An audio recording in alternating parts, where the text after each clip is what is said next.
hospital information. No, sir, I can't ring Mr. Boyd's room. No, they operated on him this morning.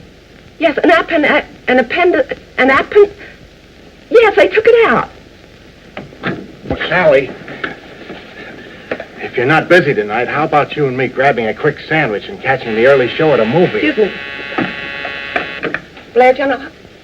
Oh, hello, Irene.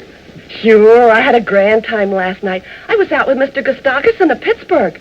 First to a classy cocktail bar, and then dinner at a hotel where the soup was $2 a plate. And then to a nightclub with real champagne. Well, goodbye. See you later. What were you saying about tonight, Joe? Oh, nothing. Nothing at all. Good morning, Dr. Lane. Morning. Oh, hi, Doctor. Good morning. Has Nurse Mary Lamont checked in yet? Yes, 10 minutes ago. Oh, thank you. You know, I got half the notion to take a good poke at that guy trying to cut in on Doc Kildare's girl. Control yourself, muscle-bound. If your pal Kildare don't do anything about it, why should you stick your nose in? What's she giving him a trouble for, anyhow? Why not? The way I see it, there are only two things she can do. Jump off a bridge over Jimmy Kildare or go out with this guy, in spite of the fact that he's single, rich, and good-looking. Yeah, he'll need his dough. Up in brain surgery, they're commencing to call him the Undertaker's friend. Emergency? Yes, Nurse Lamont? Dr. Kildare? Yes, he went past the desk, but I don't remember if he was coming or going out. Thank you, Sally.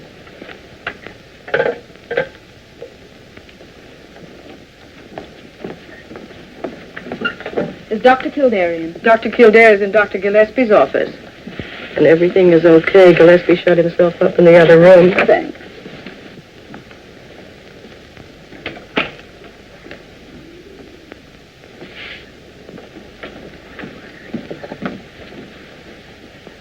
Mary, I get an hour off today. How about having lunch? Jimmy, that'll be wonderful. Kildare! Yes, Dr. Gillespie. But I have to make a phone call first. Kildare! Jimmy Kildare! Coming, Dr. Gillespie.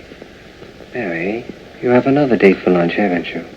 If you already have a date, then you mustn't break it. Besides, I'm not sure Dr. Gillespie will let me off.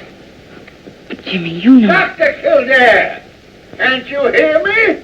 I'll be right there, Dr. Gillespie. No lunch, Mary. Kildare? This is the most ridiculous thing I've ever heard of. Jimmy, you've had a pretty busy morning. Why don't you... What did you want, sir? You were saying something was ridiculous. This report on Rufus Ingersoll. Jimmy, Rufus Ingersoll's been examined by every department in this hand-painted institution. Here are 27 different reports by 27 different doctors without a mistake in one of them. Why, it's impossible. Parker! Parker! Mr. Rufus Ingersoll should be treated with kindness, sweetness, and light. Will you kindly send in Mr. Rufus Ingersoll? Yes, sir. Let me handle this, Jimmy. Good morning, Doctor. Well, Mr. Ingersoll, good morning.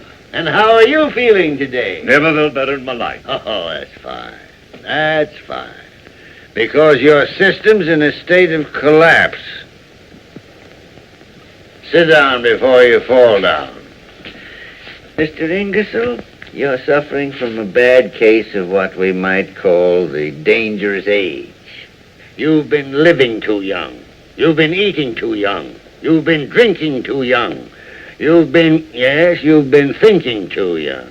And all because you fancy yourself to be in love with a young girl in her 20s.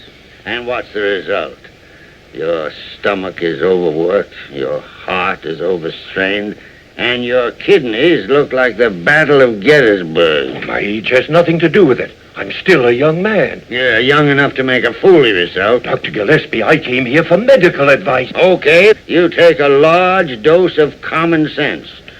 Of course, your personal affairs have got nothing to do with me, but medically speaking, my advice is that you should lead the life of a gentleman of 50, with his wife and children.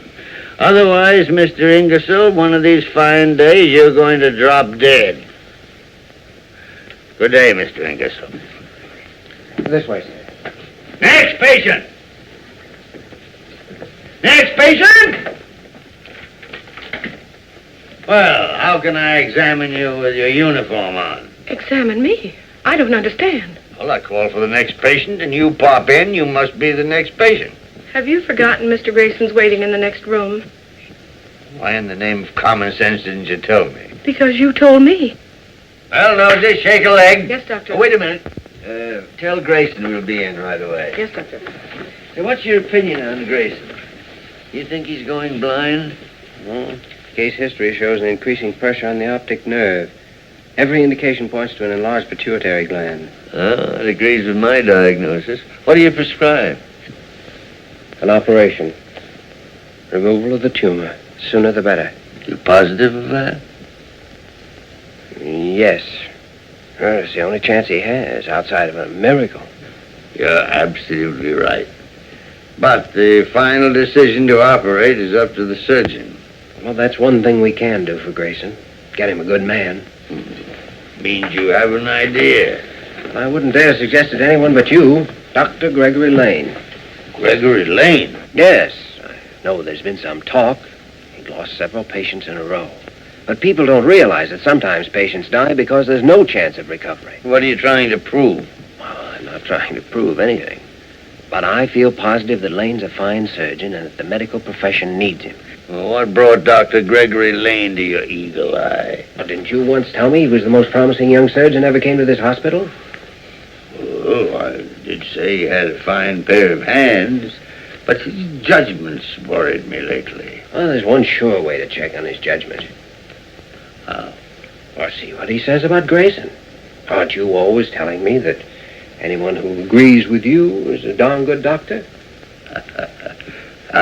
You're getting too smart for me. Go on, get in there.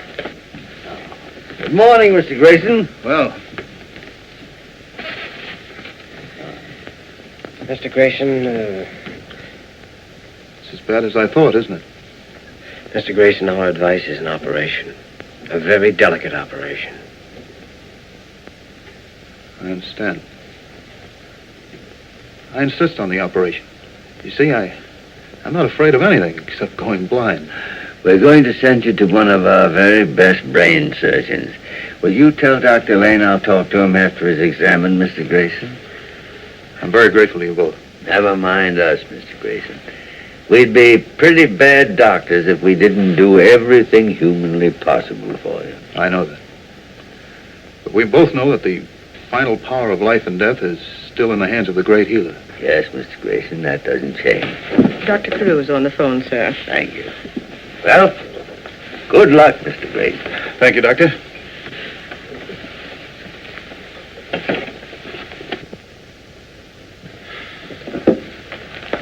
Hello, Carew. Well, how is the head of this gold-plated palace today? Oh, I'm fine, Leonard.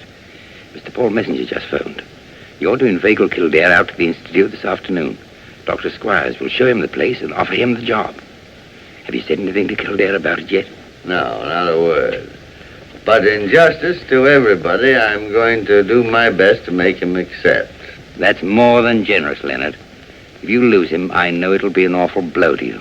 Blow? It'll be an earthquake. Well, since you're not going to take your hour off, am I right? And I want to talk to you anyway. Let's go and dig our graves a little deeper with our teeth. Miss Parker, lunch. Drat that Molly bird. If I don't drink at least one glass of milk a day, she hides my cigarettes. Yeah. I know it's good for me, but I hate this stuff. Yeah.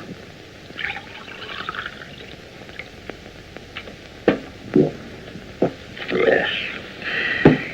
What made you hesitate about Grayson, Jimmy? For a moment, I wasn't sure. What made you decide? It was my best thought on the subject. That's the one most important thing for a doctor to know. To face situations with nothing to lean on but what he's learned.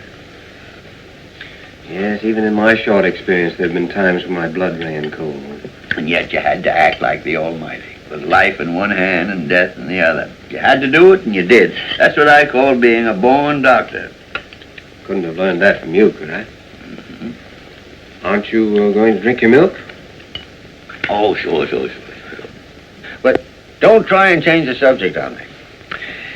Jimmy, you will make mistakes, but let them be your mistakes. Use your eyes, your heart, your brain, your instinct. Make up your mind, and then go ahead. Do you think I'll ever learn half what you know? Yeah, but you'll have to begin where I leave off. And do you think you're being fair to me? To yourself? To the medical profession? Well, what do you mean? You haven't seen Dr. Lockberg in 2 months. Why? Because I'm a good doctor, and I know what's the matter with me. Cancer isn't necessarily hopeless. Well, every time I intend to call Lockberg up, something important turns up. Nothing is that important. Look, if I'm to finish any part of what you've started, you'll have to stay here and teach me as long as you can. All right, Jimmy. I'll call him this afternoon to come over. I already told him to be here at 5 o'clock. Why, you Come on, drink your milk.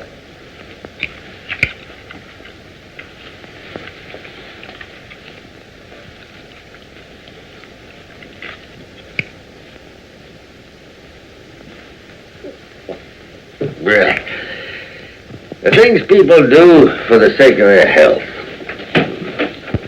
Don't think you can hide from me, Dr. James Kildare. Now, look here, Molly Bird. This is my bedroom, and even the superintendent of nurses hasn't got any right to come barging in here. Be quiet. Dr. Kildare, Nurse Morgan informs me that you supplied patient 1124 with a new suit of clothes from the hospital emergency fund. Oh, yes, I did. But you see, Miss... I see everything. You had his own suit burned. I ordered that suit burned as a public precaution. Oh, public precaution, my foot. Well, the man had nothing more contagious than a broken arm. I personally examined that suit of clothes and found definite traces of leprosy. Leprosy? Leprosy? Bubonic plague, housemaid's knee, and a slight trace of Scandinavian hookworm. Scandinavian hookworm, you fool. Besides, Molly, there was a job waiting for him if he had a good suit of clothes. Leonard Gillespie, you haven't drunk your milk. Molly, no matter what else you can say about me, I'm a man of honor. I said I'd drink 1 glass of milk, and 1 glass of milk I drank. Give me my cigarettes, please. Then how is the bottle still full? You'll drink this glass of milk or no cigarettes today.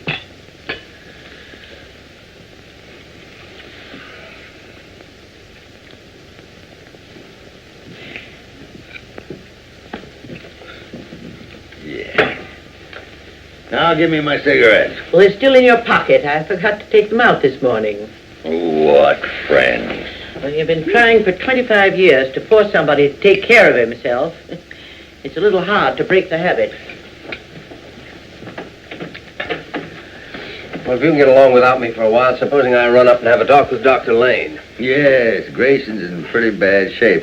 Let me know when Lane wants to talk to me. That's what I meant to do. And later in the afternoon, we're going for a drive in the country. Well, now you're beginning to act sensibly, sir. It'll do you a world of good. Maybe. I've ordered a nice big car, so the 3 of us will be comfortable. 3 of us? Uh-huh. You and me and Nurse Mary Lamont. Yeah, well, why not Mary Lamont? She isn't engaged to Dr. Lane, even though she did go out with him last week. What do you expect her to do? Die an old maid because you only get $20 a month? I don't expect her to do anything of the sort. Well, Dr. Gillespie, I guess it's pretty obvious to you how I feel about Mary Lamont, but I can't and I won't say anything to her about it. After all, $20 a month is $20 a month. We're ready, Dr. Lane. Good, let's go then. I want to see you after this operation. Dr. Lane, a package arrived for me this morning. It contained a dozen pair of beautiful silk stockings. Silk stockings? Silk stockings. I'd send them back except for 3 things. I don't know where they came from. I can't prove you sent them. Besides, they're awfully pretty. I don't know a thing. But I'll admit anything if you'll have dinner with me tonight. All right, Greg. We'll celebrate a successful operation. I need a successful operation. Oh, it's only the fools who are talking. Anyone knows mortality in brain surgery is high. Yeah, but you can't explain that to a dead patient. Dr. Gillespie still believes in you. You're operating on his patient, aren't you? I still believe in myself, Mary. But this time I've got to... We've got an operation to do. Come on, Nurse Lamont. How are you feeling, Mr. Grayson? Sleepy. That's from your shot in the arm. I'm going to do my best to fix you up as good as new.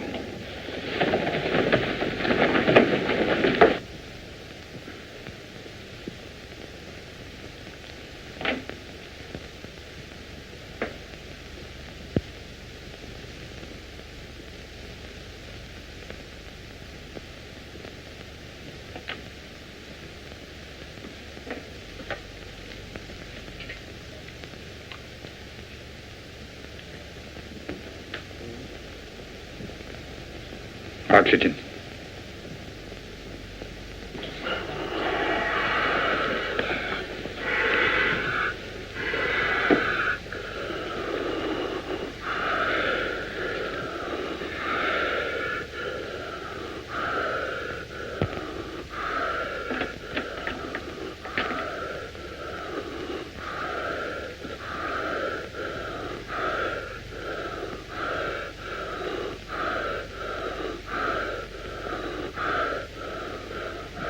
Adrenaline. Hurry.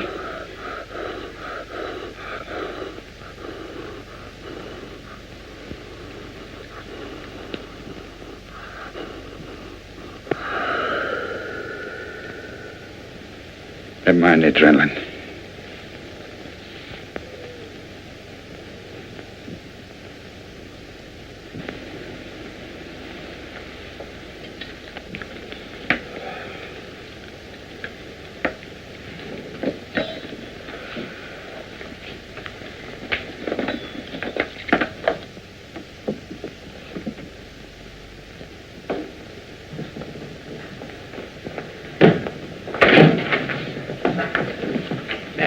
Jimmy, do you have a cigarette? Oh, Mary. Please, Jimmy, give me a cigarette.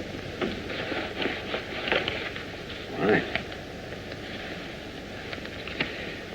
By the way, Dr. Gillespie wants you and me to... Thanks, Mary. Dr. Lane, I was in the gallery and I... The operation was a success, but the patient died.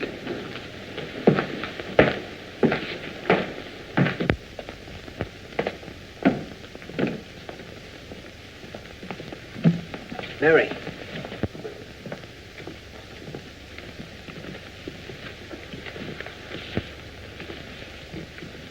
They're so new, aren't they? Just off the assembly line this morning. 41 brand new lives. Sort of evens things up, doesn't it? You mean about life and death? I didn't think about it that way. I just happened to come here. And your instincts were right. It's the best place you could have come to. This is what it's really all about. Jimmy, Dr. Lane did everything he could. No one could have done any more, could he? No one. You see, Mary, I prescribed an operation. Lane agreed and performed it. We both knew how slim the chances were. But that's our job, and it's one of the hardest things we have to learn. I haven't learned it yet. Oh, neither have I. That's what people need. Pure, sweet air to fill your lungs with. And open up your pores to the sunshine. What's the matter with you, Mary? You look as if you hadn't opened a pore for months. I did surgery today under Dr. Lane. Oh, Mary, that patient had 1 chance in 100 of living through the operation. 1 chance in 1,000,000 of living without it. You're absolutely right. I reported that fact to Carew, too. What did Dr. Carew say? Well, what could he say? Too many people dying. Dr. Gillespie, Greg needs help. Dr. Lane, I mean. You're right, Mary. Something ought to be done about it. Isn't anybody interested in where we're going? We're going to the Messenger Institute at the university. Who told you? It wasn't me, Dr. Gillespie. I suppose you told him why, too. No, sir. I didn't know that. Well, then I'll tell you. We're going to the Messenger Institute for Medical Research because I've got business there. And I'm taking you two along for the ride.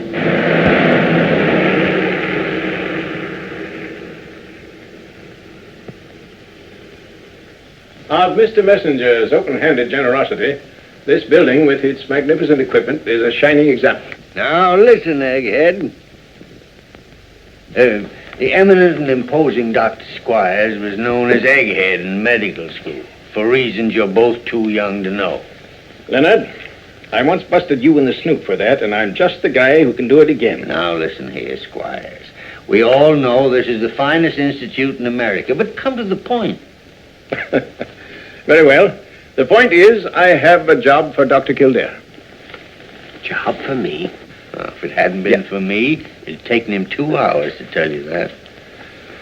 Dr. Kildare, Mr. Messenger feels that he owes to you his daughter's sanity, perhaps her life.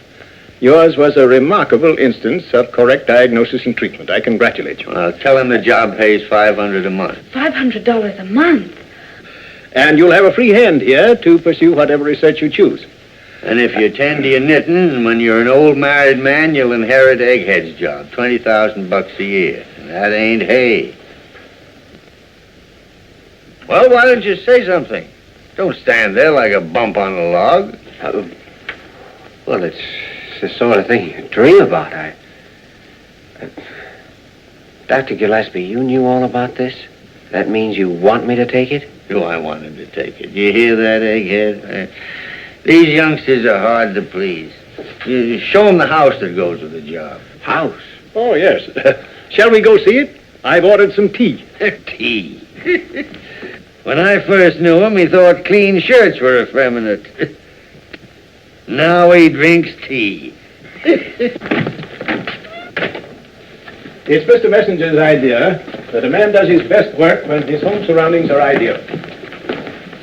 Thank you, George. You think you could be happy here, Dr. Kildare? Happy? Why, he'd be crazy if he couldn't. Well, you show around, Jimmy. It's your party, you know. I feel a little tired. I think I'll stay here and have a spot of tea with Dr. Squires. Maybe a crumpet or two. Well, Egghead, how am I doing?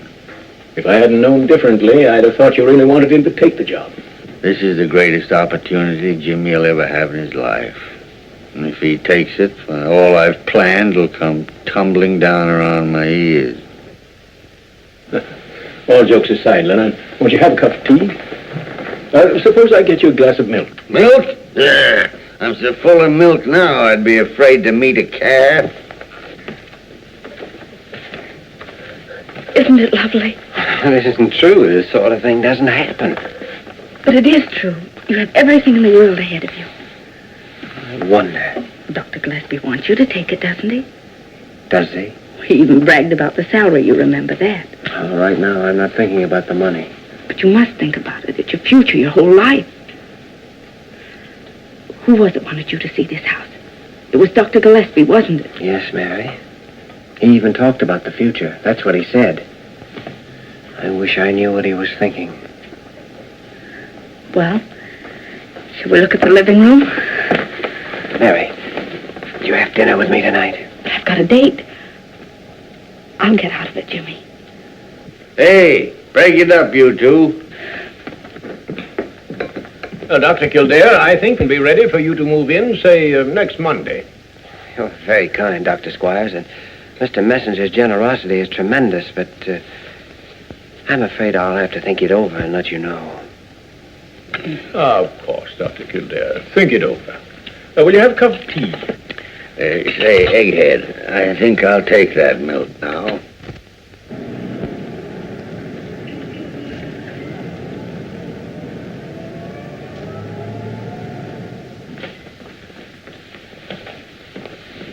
Good evening, Dr. Kildare. You're a sight for sore eyes, and why shouldn't you be? Short beer, Mike. Yes, sirree. Sure, and what more pleasant sight could there be than a fine young son of the old new suit and his own teeth stepping up to buy himself a good drink? How are you, Joe? Good evening, Doc. It'll be $30 any way you figure it. A joint that gets $2 for soup has got to get more than a nickel for a cup of coffee. Say, I got it. When we get to the Golden Slipper, I just won't eat anything. That'll give me $1.60 margin. Golden Slipper? Well, even if you don't eat, the cover charge there is $5 a head. Huh? $5 a head, even for not eating? Oh, boys, there must be some way out of this. Joe, my boy, maybe I can help you. There's a drink I can mix that'll solve all your troubles. If you can only coax the lady in to sample it. Wait a minute, Mike. Now, Dr. Kildare, I'm referring to a humble little concoction known as the Kiss of Kilkenny. It don't make you drunk, and it don't make you dizzy. It leaves you with one consuming thought in your mind, to sit quiet in your chair and listen to the angels sing. Will it keep a lady sitting here all evening? My friend back in County Donegal, I personally concocted one for a giddy young thing who wanted to be took to a dance. How long did it keep her quiet, Mike? Well, sir, that was 13 years ago come Shrove Tuesday. And according to a letter I received last week, she's still sitting there. Say, I know this gal of mine. You fix up 2 drinks for her, and I'll be back here in a jiffy with her. What do you advise for dinner, Mike? Well, I can fix you a steak as fresh as a new policeman. 2 steaks, medium rare. Coming up. 2 steaks, medium rare for Dr. Kildare. Give him the 2 we're saving for the boss. Hello, Mary. Am I late, Jimmy? No, sit down. I've already ordered the steaks. Are you hungry? Doggone. Mary, did I ever tell you what my mother said to me when I left for New York? Several things. Which one? Well, she said you'll never get anywhere trying to be anybody but Jimmy Kildares. Jimmy Kildare's all right with me. Over the past hour, I've been trying to be someone else. Why, Jimmy? Because if I were someone else, maybe I'd have brains enough to say this in a different way. Say it your own way. I'm not going to take the job at the Messenger Institute.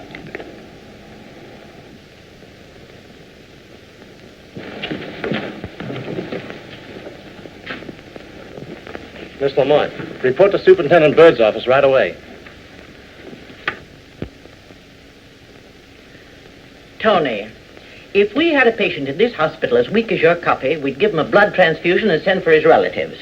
I don't blame the nurses for squawking.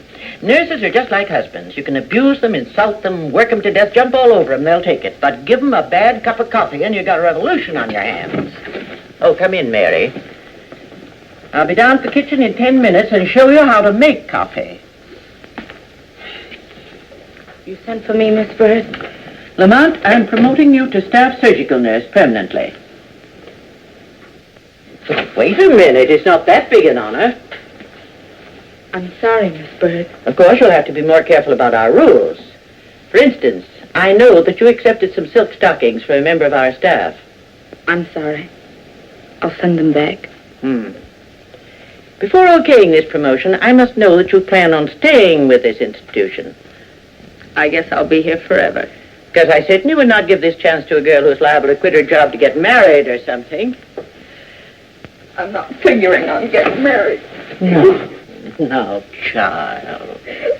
I don't know why I'm so silly. Well, I know. I wormed it out of Dr. Gillespie about Jimmy Kildare and the Messenger Institute, and this can only mean that he didn't decide the way you wanted him to. I kept hoping against hope. The only man in the world? It's not true, Mary. It's never true. If it were, 9 out of 10 women in this world would never get married. And we women can be thankful that fate fixed it that way. Because so many times, so pitifully many times, Cinderella can't have her prince. And if there were no other man in the world for her, how would the Cinderellas end up? Like me, Mary. I'm 49 years old, and what have I got in life? Bad coffee. No, Mary. Give any woman a decent husband with a clean shave and a pretty good chance of getting on in this world, and she'll come so close to thinking it's love that she'll fool him and herself. I never thought about it like that. Well, try thinking that way. And stop eating your heart out. Now get out of the mouth and get to bed. Report to surgery at 9 a.m. Good night. I said good night. Good night, Miss Bird. Mary, don't send back those stockings. I can't. I have one pair on.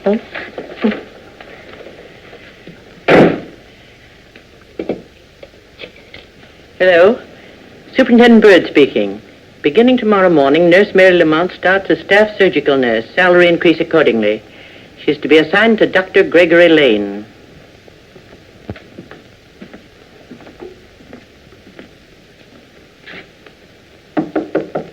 If that's you, Nosy Parker, I'm taking a bath.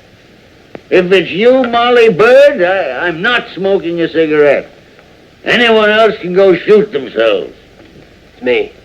What do you mean, barging in here at 3 or 4 o'clock in the morning? What do you think this is, a 6-day bicycle race? Well, it's only 10:15. What do you want in the middle of the night? I'm not going to take the messenger job. Why, you unmitigated young upstart. Do you realize, Jimmy, you'll never have another opportunity like that as long as you live? I'm staying here because I'm selfish. Ever since I was a kid, I've known I wanted to be some kind of a doctor, but I didn't know what or where. Now I do know. I want to be a diagnostician, and you're the only one that can teach me. Jimmy, I'm the happiest guy in the city. As a matter of fact, I've been sitting right here since 6 o'clock waiting for you to come in to tell me your decision. I'm sorry, I've been a little busy. None too pleasantly, maybe, huh? Well, you know. Oh, got a note from Carew's office. Seems I'm behind in my surgery, and they want me to catch up right away. Do you mind if I borrow the... No, take anything you want, Jimmy. Yes, he's been raising Cain with me about that, too. Yes, I'm to start tomorrow morning, assisting Dr. Lane. Well, perhaps I could arrange to have you transferred to someone else. No, thanks. Say, what's the matter with this fellow Lane, anyway? I've heard he inherited a lot of money, and yet he wants to stick around this skating rink. No, that's not true. He's had money all his life, but he happens to want to be a surgeon. He also happens to be interested in Mary Lamont, or I'll fire 3 or 4 of my pet stooges. Isn't that Mary Lamont's business? You have no regrets about that, Jimmy? Dr. Gillespie, if I've told you once, I've told you 5 times that Mary Lamont... All right. Don't bite my head off. Furthermore, Dr. Gillespie, it's past your bedtime. All right, Papa. I'll go to bed like a good boy, and I'll be kind to dumb animals, and I'll wash behind the ears. So who do you think you are, Molly Bird in long pants? Blair General Hospital emergency. Just a minute. Hello, Irene. As I was saying, last night, Joe Wayman and me start. Me in that new blue chiffon, and Joe, mind you, he's actually in a tuxedo.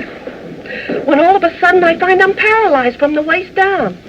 No, I didn't touch a drop. Just one little glass of Irish lemonade in Mike Ryan's place. But was Joe Wayman nice? He never said one word about me spoiling his evening. Traffic accident, emergency. Emergency, one coming up. Funny thing, no identification. Nothing but a key and a $5 bill. Did you go through all his pockets? What pockets? All he had on was an overcoat over some pajamas and a pair of pants. You know, Sally, I got it all figured out what was the matter with you last night. It was something you drank the night before with that guy from Pittsburgh. I'll bet it was. But, gee, Joe, you were so sweet. Carrying me home and singing like an angel all the way.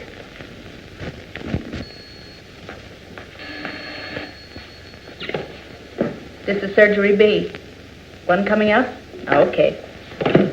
There's a case coming up from emergency. Good morning, Doctor. Oh, good morning, Doctor. I'm assisting you. I have some surgery to catch up on. I'm glad to have you. I had some pretty unkind thoughts about you last night, Kildares. Last night? Yes, I had a date with a very pretty girl for dinner right up to dinner time. Oh, I'm sorry. Maybe you are, but I still had dinner alone. Well, it's nice having you around. I can keep my eye on you. Here's the X-ray, Doctor. Increasing intracranial pressure, pulse slowing, temperature rising.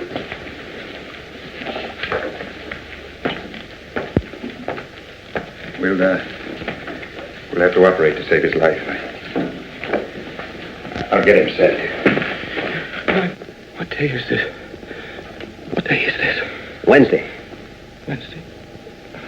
Good. Thought for a moment I missed it. Missed what? Friday noon. I've got to... Now, look, you have a head injury. A skull fracture, and I'm afraid we'll have to operate. Operate? What's this for? It's to help you rest, to quiet your nerves. How bad is my head? Why don't you just put yourself in our hands? We'll do everything that possibly can be done. You mean I might die? With an immediate operation, you have a very good chance of pulling through. I won't be operated on. I've got to get out and be... Oh, if you get up now, you may not live to reach the street. I've had 5 years of dying. I won't be operated on. Oh, you want to live, don't you? I'll live. I couldn't die now. I've got to live till Friday. What about Friday? Who are you? What's your name? Perhaps we can help. How could you tell?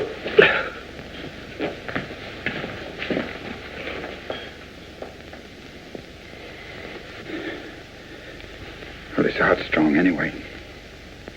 I'll tell him to get ready. Wait a minute.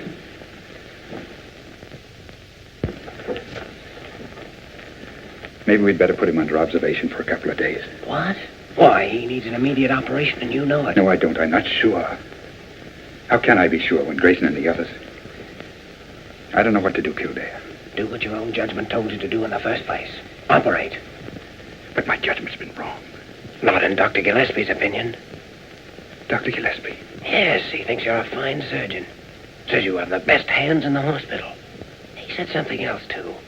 He said there are times when we have to act, with life in one hand and death in the other. And that the true test of a doctor is his faith in his own judgment, and even though he knows someone's going to die if he's wrong. We'll operate immediately.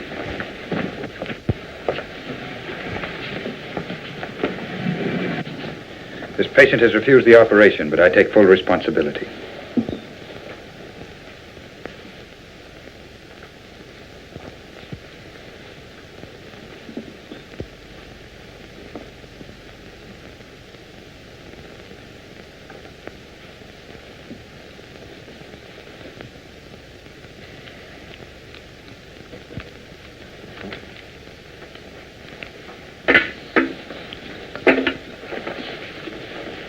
That's it. Take him away. How's the pressure? Fine.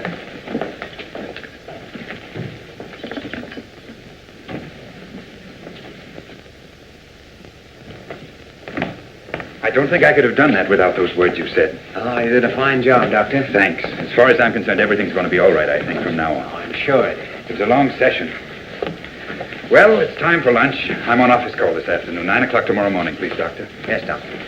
It was a beautiful operation, Doctor. Maybe now we'll have something to celebrate. Let's. Tonight?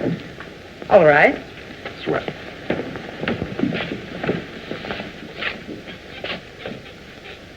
Dr. Kildare. Yes, Dr. Carew. I'm very pleased you decided to remain with us. Why? No explanations are necessary. I understand. Where's Dr. Lane? Oh, he's just left for lunch. Wish you'd been there. You'd have seen the kind of brain surgery you read about. Is that so?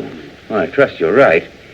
Doctor, because of the somewhat unusual circumstances, I'd like to have your personal report on this case. Well, Dr. Lane has office duty, so naturally I'll be watching it. Very good. He's coming out of it now. Breathing easily and naturally. Mm-hmm.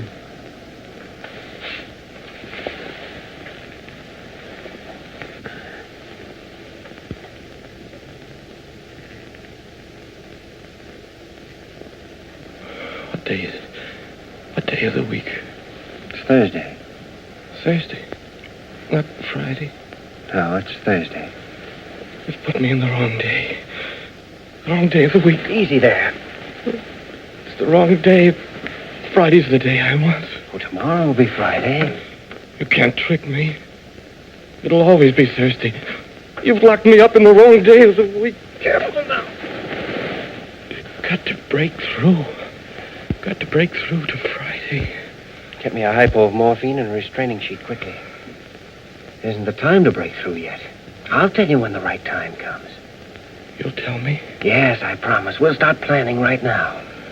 If you lie still and help save your strength. Who are they? Oh, they're going to help us plan. And I'd better give you this. You'll need all the strength you can get. Close your eyes. That's it. Get that restraining sheet on him quickly. Doctor? What's wrong? There's some mental disturbance. I had to give him a hypo. Couldn't it be the effect of the anesthetic? I'm afraid there's no doubt. His mind's gone. But if you hadn't operated, he'd be dead now. His brain's dead. What good if the rest of him's alive? You were there, Kildare. You saw everything. I didn't make a single mistake, did I? Not one. Well, and how's the patient? Why, that's a restraining sheet. Yes, I thought it was wise. The patient showed signs of becoming violent. Violent? Dr. Lane, what is this? Do you mean to say that your patient has lost his mind? Apparently. Apparently. Dr. Lane wasn't here when the patient recovered consciousness. But you had the patient restrained because, in your opinion, he's now deranged. Yes. I see. Dr. Lane, remove your patient to a private room. It's the least we can do. Then I'll see you in my office. Dr. Carew, you'll want me there, too, won't you? No, this is Dr. Lane's responsibility only. Oh, nevertheless, I'd like to be there. Don't stick your neck out, Kildare. It's my neck. Dr. Lane, I freely concede that a doctor constantly has to make decisions, to operate or not to operate. But also, he must be right when he makes those decisions. Otherwise, we... Wait a minute! I'm in on this. What have I missed? I just left your patient. He's as mad as a March hare. What were you saying, Carew? Dr. Lane has made one too many mistakes. Dr. Gillespie, I was just saying that in this last case, I urged Dr. Lane to operate. I hesitated a moment, but the decision to operate was my own. Well, then why is Kildare on the carpet? He isn't. He insisted on being present. Look, let me settle this thing once and for all. I decided to operate, and in a similar case, I'd do it again. Good. Now we know where we stand. Right. Dr. Lane, errors of judgment are difficult to prove. But in this case, you also performed the operation without the patient's permission, violating his legal right. His legal right to die? If you please, Dr. Kildare. You, Dr. Lane, have placed this institution in a very serious position. You're suspended from duty pending a hearing before the hospital board tomorrow, Friday at noon. I'm sorry. You may go. Dr. Carew, I'd like your permission to testify at that board meeting. I can't permit that. And how would you possibly help Dr. Lane? Well, I don't know. He don't know. He wants to prove the operation didn't make the patient insane, but he don't know how to do it. Come on, Jimmy. Now, wait a minute. Suppose the man was insane before the operation. Suppose, for instance, he was suffering from schizophrenia. Oh, poppycock. I don't think the hospital board will be interested in your theories. Your request is denied. But after he came out of the anesthetic, he spoke incoherently of Friday. And before the operation, he made it very plain that Friday was more important to him than living. Now he's a psychiatrist. If you concern yourself further in this case, neither of us can save you from the unpleasant medical and criminal consequences. Kildare, you seem to forget one thing. Dr. Lane went ahead after the patient had refused the operation. But if the man was insane, he had no legal right to refuse the operation, which left the decision up to the doctor. Now he's a lawyer. I consider the matter settled, Dr. Kildare. Which is the way a high-class gentleman says, get out of my office and mind your own business. Come on, Jim. Can you get along without me for the rest of the day? Oh, I guess so. It might be a good idea. Go on out and take in a show. Forget all about this little difficulty. No, I don't think it's so little. Maybe I haven't been here long enough to get the hospital viewpoint, but if Lane's kicked out, it'll look as though he murdered those patients. And we know he didn't. You going back to your office? No, I'm not. Get your hands off my chair. Oh, I'm sorry. I'll see you tomorrow. Where are you going? I don't know. Maybe I'm going to make a fool of myself. I don't doubt that, but how? I'm going to find out who this mysterious man is, so that I can prove he was mentally deranged before Lane operated. Now he's a detective. Listen, Sherlock Holmes, there are 7 million people in this town. How do you expect to track down the identity of one unknown lunatic? If you get yourself tangled up in this Lane affair, you might as well hunt yourself a new job, because I need an assistant that works for me. Now play that on your harmonica. Walter, you're a great man, a magnificent man to head this hospital. But you don't know any more about handling Jimmy Kildares than I do. I'm upset myself. I hate to have to do this to a nice young fellow like Lane. In the old days, they used to draw and quarter 'em, nail up their heads on London Bridge. Today, we're not that merciful. When they kick over the traces, we have to throw them out and let them die of broken hearts. Listen, Mr. Gustafson, you may be a big man in Pittsburgh, but you're no gentleman, you gorilla. You take a girl out and fill her full of fancy soup and poison champagne, and the next night I can't move a muscle. Oh, I'm all right today. No thanks to you. But from now on, I'm sticking to hamburger and lemonade with a square-shooting guy that wouldn't even think of playing a dirty trick on a working girl. Goodbye, rat. Emergency. No, I haven't seen Dr. Kildare for an hour. He went out of here in his street clothes, said he was off for the day. Sure, if I see him, I'll tell him.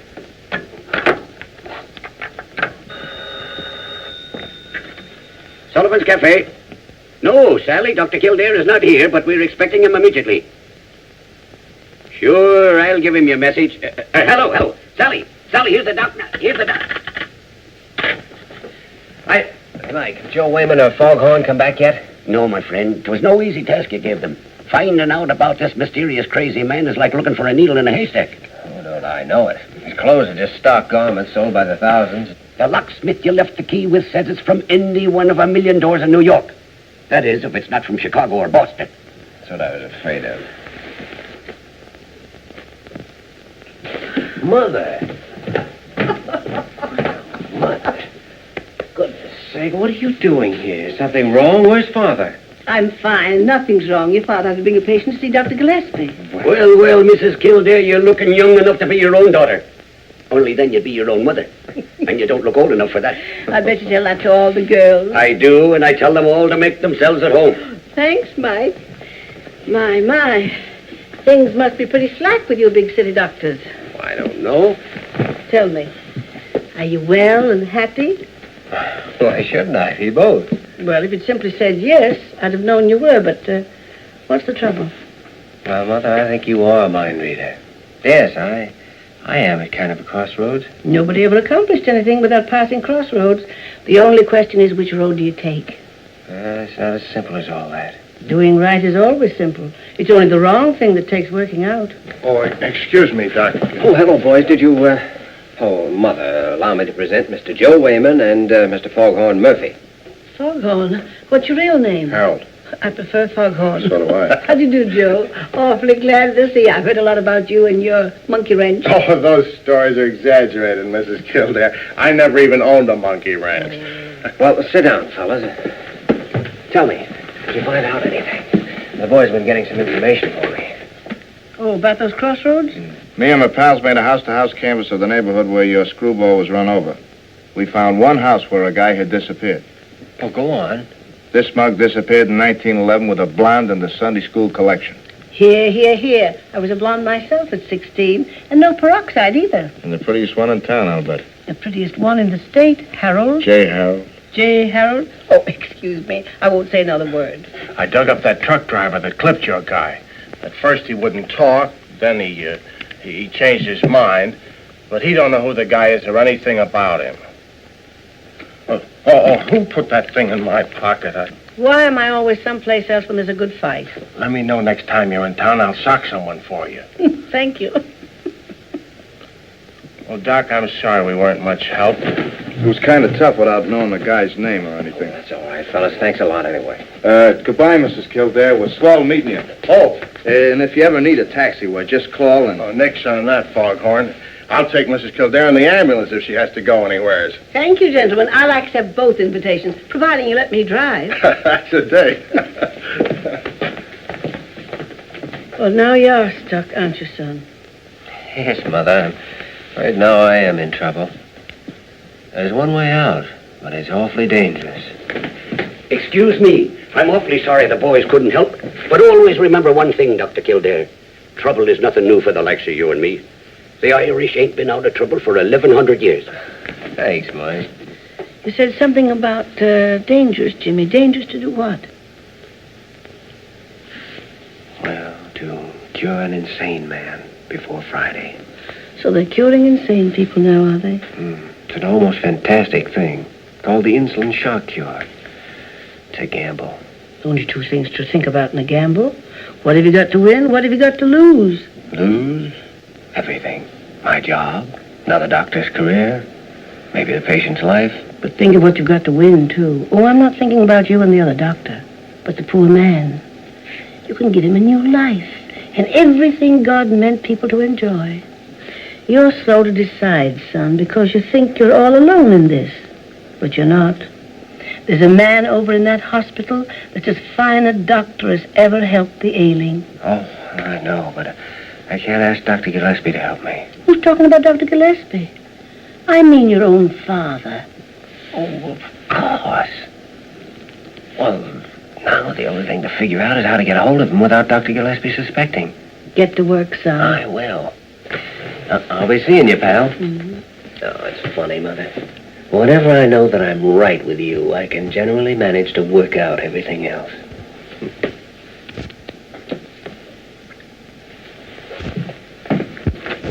Joyner? Joyner? Oh, I wonder if you'd do a favor for me. It's awfully important. Precisely 6:30, I'm leaving here to meet a young female person whose boyfriend is confined to room 714 with a broken leg. Until then, I'm going to lie quietly and conserve my manly figure. Oh, you're going to make a phone call for me, and then you're going to take a walk for about half an hour. And furthermore, the young female person has bright yellow hair and practically no brains.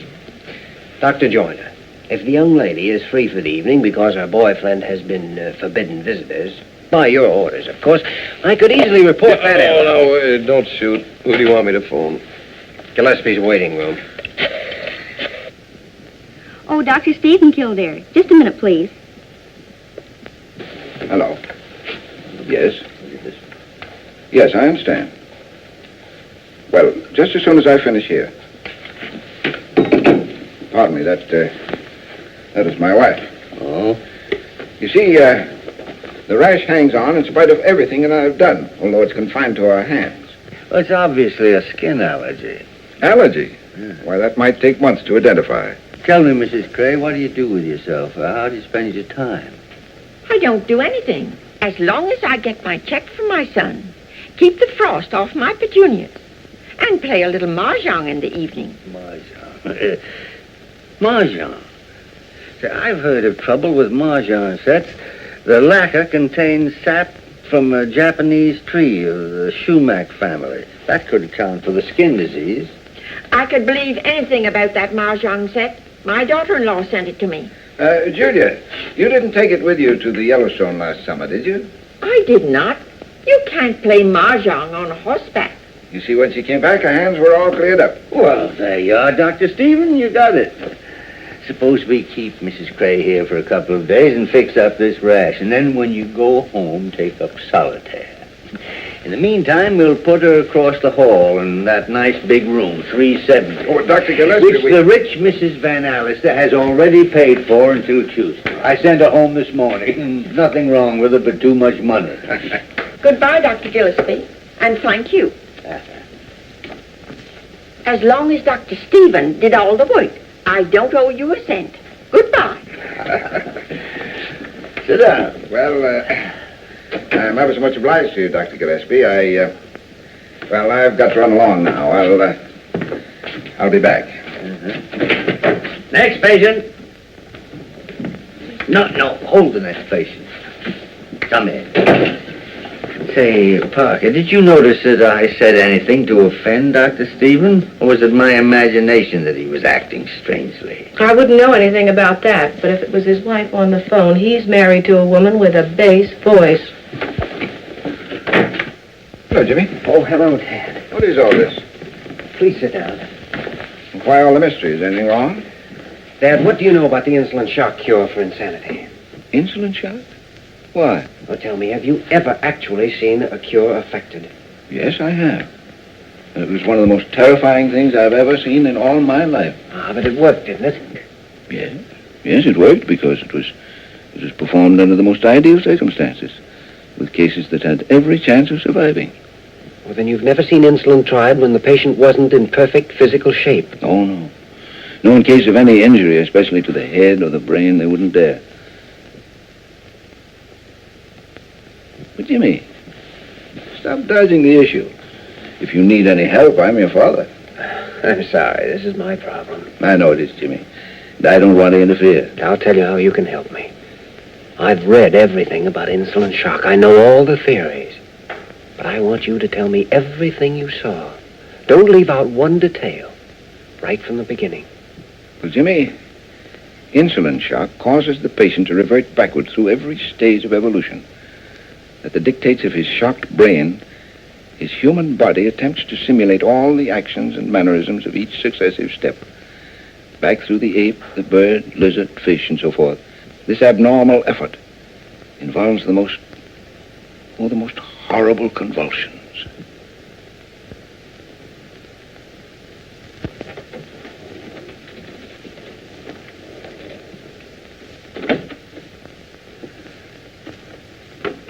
Nice work, Mary. It was easy enough to switch places with Irene. She was dying to get the night off. Look, Jimmy, I haven't said a word about this to anyone. You know I wouldn't. But are you sure you want to do this? Oh, we've been all through that before. No, we haven't. Are you doing this because of Gregory Lane? None of this is Lane's fault.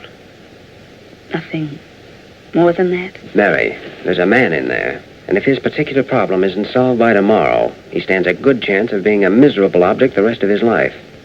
Tomorrow's Friday, and I have to find out what that means to him before it's too late. Here we go.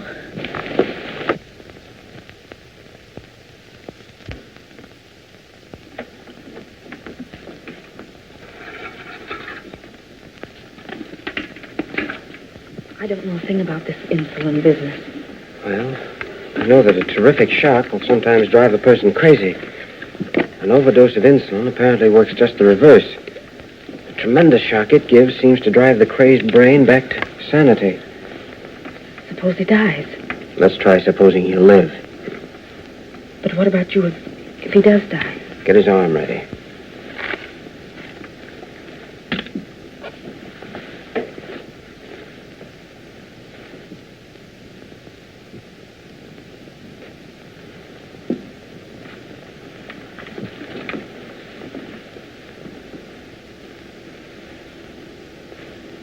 How long does it take? 5 hours. 5 hours?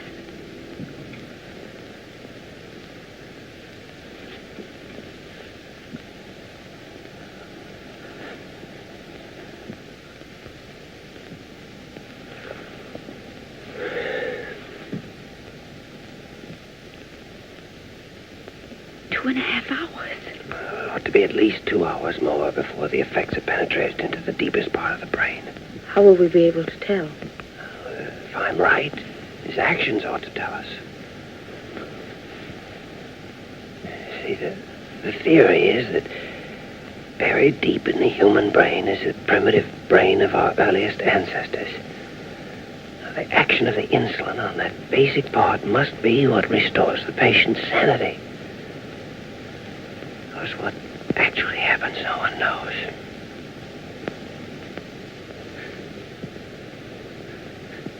Here it comes, Mary.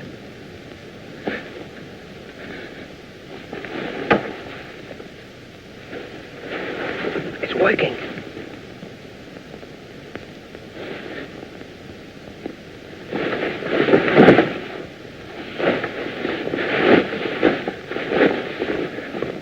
You see, the brain is starting to travel backwards. The body is compelled to follow.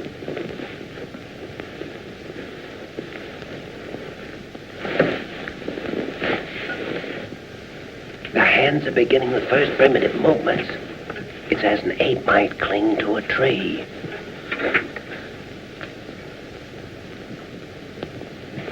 Convulsions are a necessary part of the process. The body is desperately trying to obey the impossible commands of the brain.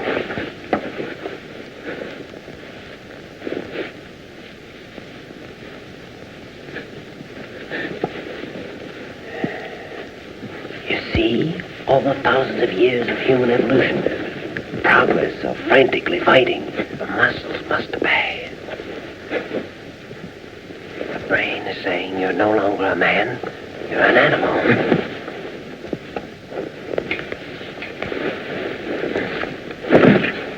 Pupils are dilated. Pulse is increasing.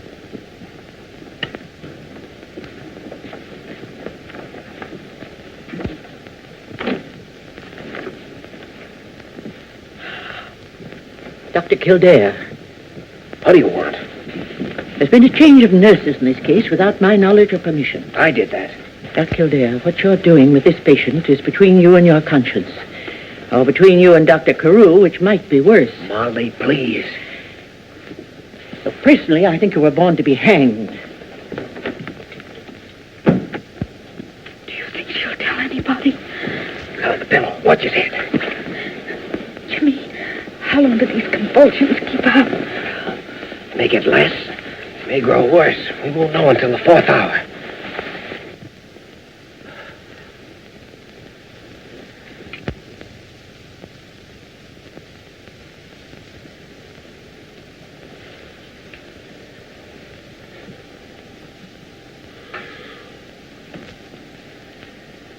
How long has it been since he's moved? Over an hour. It's time. Glucose and tube ready? Glucose. Yes. Temperature. This can't be right. 86. Nobody can live at that temperature. 86. Seems impossible, but it's true. These cases can survive temperatures that otherwise would mean certain death. Reaction to light. Lid and corneal reflexes sluggish. Ready with the glucose. Give me the tube quickly. His brain is completely released. If we let him stay too long, we'll never get him out of it.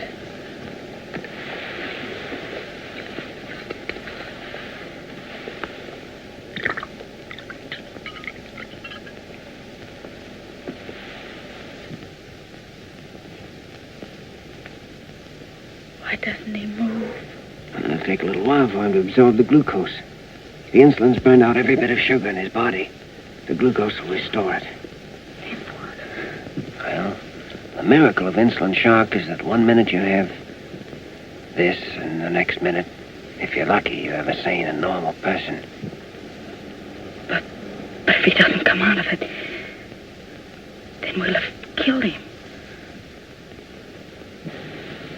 Can you hear me? How are you? How do you feel? Oh, if I only knew his name.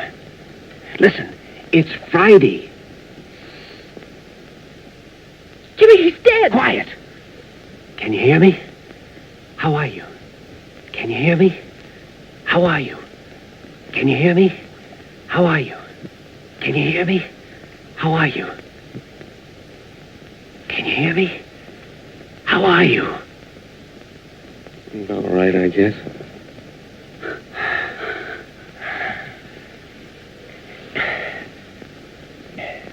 Milk and jelly sandwiches right away, please. Jelly sandwiches? Jelly sandwiches and milk, nothing else, right away. Yes, Doctor. Yes, Doctor.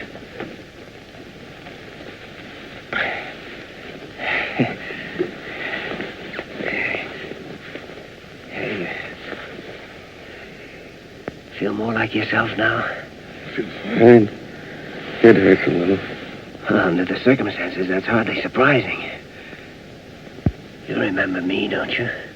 Yes, you're the doctor that wanted to operate on me after I was hurt. That's right. You feel able to answer a few questions? Mm-hmm. Jelly sandwiches. Jelly sandwiches. Do you want the jelly inside the sandwiches, or do you want it on the outside? Oh, that's ridiculous. Not in this crazy place. I make coffee for the king. He raises my salary. I make coffee for the general. He kisses me on both cheeks. I make coffee for Molly Bird. She sends it for my relatives. Take them away. He's fine now, Mary. Just give him that food and don't let anyone talk to him until I get back. Back? Where are you going? I've got the answer to this whole business, the thing that was locked up in his poor, twisted brain. Now, listen, Mary, there's no time to explain now. But remember one thing. No one's to see him, and no one's to talk to him. Because if anyone questions him before I get back, it's liable to ruin everything. Do you understand that? Yes, Doctor. Well.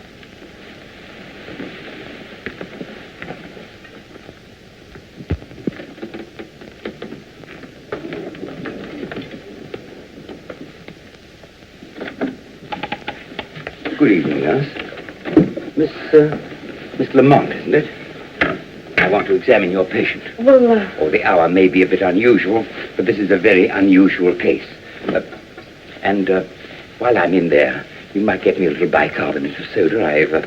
I've just come from a doctor's banquet. Dr. Carew, the patient mustn't be disturbed. Indeed? Who said so? Dr. Hepworth, the staff physician on the case. Oh, that's all right. I spoke to Hepworth at 7 o'clock and told him I was coming in. Yes, but he came back after that.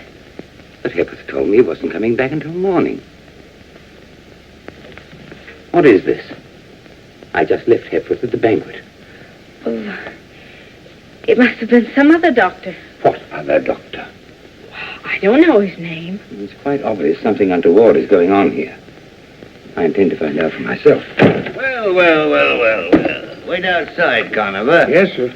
Why, Walter, you look positively beautiful. This is not the time or place for jokes, Leonard. Well, you must have been joking just now when I came in. Wasn't he, Mary? Leonard, in order to testify properly before the hospital board, I must have complete knowledge of this patient's condition. Well, that's not unreasonable, Mary. But Dr. Gillespie, the patient mustn't be disturbed. It couldn't be that Dr. Kildare told you not to let anybody in, could it? I don't know a thing, and if I did, I wouldn't tell you. I better go and find out. No, wait a minute. Come on, Mary, you might as well tell us. Otherwise, Dr. Carew will have the right to go in there. That's just what Jimmy wants to avoid, isn't it? Dr. Kildare administered insulin shock.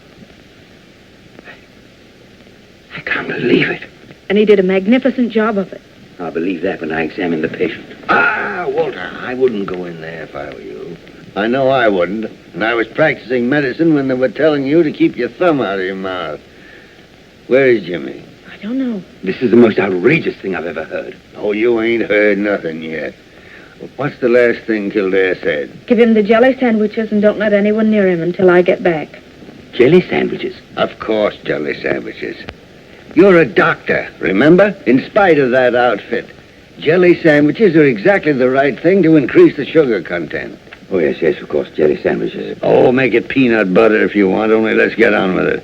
What else, Mary? That's all I know, except the patient in there is as sane as you are. Me or Carew?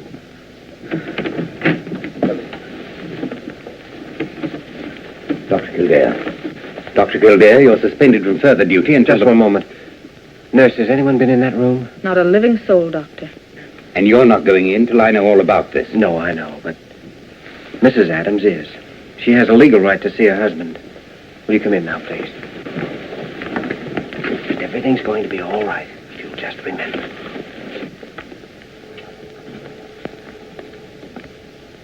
Oh, my dear. I've come back, Henry. Back to stay. If you're going to stay, everything will be all right now.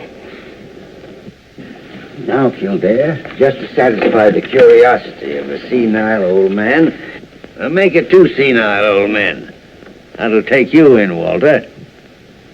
Of course, the treatments will have to be continued. Adams has been a mental case for months. The result of a separation from his wife. Oh, you don't have to hit me over the head with a bottle. I know the rest of it, too. Yes, it seems his wife had sent him a letter suggesting a reconciliation. And Friday was the day they were to meet. Walter, it wouldn't surprise me if you could see through the holes in a 10-foot ladder. Jimmy, how long did he wait for her to come back? About 5 years, Mary. Well, at least I think it's been established that Dr. Lane's operation did not cause schizophrenia. Or do I have to hit you over the head with a bottle? What can I say? I've been wrong. Sometimes I wish that anybody but me was running this hospital. Walter, in the boss's job, even when you're right, you're wrong. Thanks, Leonard. Regardless of the hour, I shall go immediately to Dr. Lane and offer him my personal and professional apologies, which will make me very happy. Well, that's fine, because Dr. Kildare's working for you, beginning tomorrow morning. Working for me? Yes, Kildare, I warned you. You're no longer my assistant. You're fired. Well, come on, Walter. This has been a nice little case. But there are a million people in New York that need doctors. Perhaps if we get a little sleep, we can help them. Yes, but, Leonard, half the time I don't know whose side you're on. Well, 3/4 of the time I don't know myself. Jimmy, did you hear what he said? It just doesn't make sense. Let's not talk about it now. But all your plans, all you'd hoped to do. Say, I have half a notion to go up and give that rambunctious old fossil a piece of my mind. Keep your shirt on, Mary. Oh, you men make me tired. What is it, Jimmy? You asked me how long he waited for her? 5 years. Well, Mary, the reason I've never said anything to you about anything is because I didn't think it fair to even ask you if you'd be willing to wait as long as we'd have to wait. Perhaps I'm going too fast. There's a good-looking guy in this hospital named Gregory Lane who's in fine favor with the powers that be and has a lot of money. Well, maybe we can find a nice girl to introduce him to. And I presume we're engaged to be married. Jimmy, I saw the look on Mrs. Adams' face, and 5 years are going to be just nothing. Well, then will you wait just 5 minutes? I'll be right back. Well, now where are you going? I'm going to give that rambunctious old fossil a piece of my mind. Hold everything.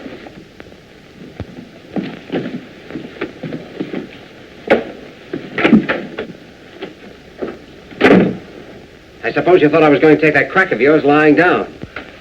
The 9 goes on the 10. And isn't it nice to be alone? Well, I want to tell you something. You can't fire me because I won't be fired. And if you do fire me, I won't stay fired. Oh, the Lone Ranger, huh? Hi-Yo Silver. You make me feel like a fool. You said you were going to make a fool of yourself, didn't you? Well, who was it said you have to have an instinct for diagnosis and the courage to follow it up? I did. Well, every instinct I had told me that Dr. Lane was a good surgeon. Why, you little pipsqueak. If it hadn't been for me, you wouldn't have got to first base. You? Yes, sir. Who was it that had you notify that you were behind in surgery? Mahatma Gandhi? Who was it had you assigned to Dr. Lane? Little Red Riding Hood? Who gave Dr. Hepworth tickets to that banquet? Santa Claus? No, lame brain. Even you couldn't have gotten away with that insolent business without my full authority back of you all the time. Of course, Molly Bird helped a bit. She made me drink 2 quarts of milk. Yeah. You're still fired. Why? Well, because you're not always going to be lucky. Someday, some of those fantastic crusades of yours are going to kick back on you and crucify you. And then what'll be the good... Thank you. And then what'll be the use of my teaching my job to a man who's going to end up by having his head nailed on London Bridge? Funny, you never think of that once you get started. Young Dr. Kildares, you've got a single-track mind. Well, I'm trying to be like you. There's only one man in the world like me. Me. Well, I wish you'd act more like it sometimes. Boy, I haven't made a mistake since 1926, except you. Now, what about Dr. Lockberg? Well, what about Dr. Lockberg? I saw him last night, 5 o'clock. You made the appointment. Mm-hmm. And instead of letting him examine you, you spent the entire time teaching him to play double solitaire and smoking cigarettes. Well, Jimmy, suppose I promise you to see Lockberg 3 times a week and you can stay in the room. That is, provided you'll promise not to make a fool of yourself more than 3 times a year. Why do you think I came up here? What do you think I've been waiting up here, all dressed up in tight pants? Jimmy, for the love of Pete, give me a cigarette, will you? Well...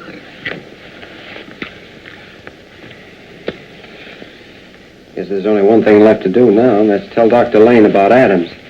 I'll go do that now. Oh, no.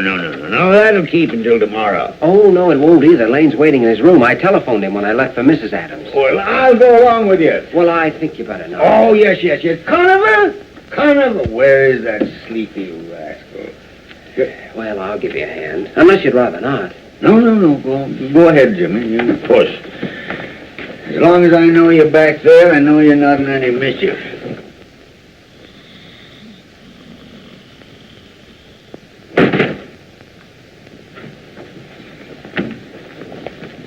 Oh, I could see the whole thing coming. The trouble with you is, Jimmy, you got one of those honest faces.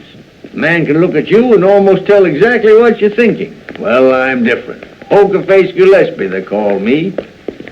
Know everything and show nothing. That's me. It's like a sixth sense. I can tell exactly what's going on all the time, behind my back or through a stone wall. For instance, at this moment, Jimmy, you're wishing you could shake me and join that Lamont girl. Isn't that what you're thinking? Isn't that what you're thinking?